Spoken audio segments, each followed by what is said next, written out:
یہ امام اہل سنت مولانا شاہ امام احمد رضا خان بریلوی رحمۃ اللہ علیہ کا بہت ہی زبردست شعر ہے، جو کہ گستاخوں کے رد میں ہے،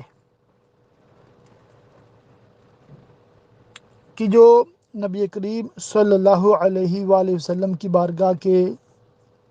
بے ادب ہیں، گستاخ ہیں، وہابی ہیں، وہ کیا کرتے ہیں؟ ذکر روک کے، وہ ذکر مصطفیٰ کو روکتے ہیں، فضل کاٹے، یعنی کہ جو آپ کے فضائل پر مبنی روایات ہیں، آیات ہیں، ان کو نہ پڑھنا پسند کرتے ہیں معاذ اللہ، اور نہ ہی سننا پسند کرتے ہیں، اور نہ ہی کسی کو سننے دیتے ہیں۔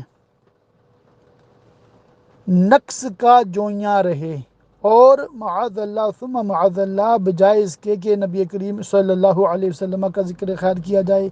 فضائل بیان کیے جائیں، یہ آپ کی ذات میں معاذ اللہ نقص ڈھونڈتے ہیں۔ اس قدر بے باکیوں کے بعد بھی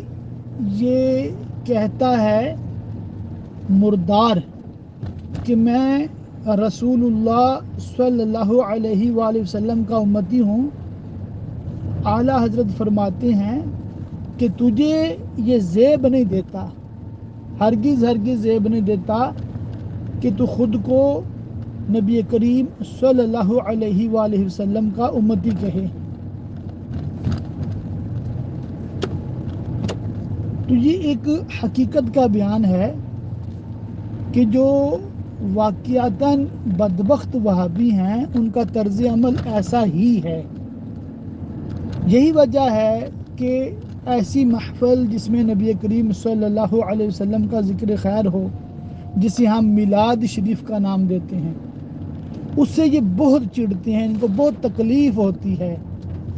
ٹھیک ہے۔ اسی طرح اذان سے قبل، اذان کے بعد جو ہم درود پاک پڑھتے ہیں، نبی کریم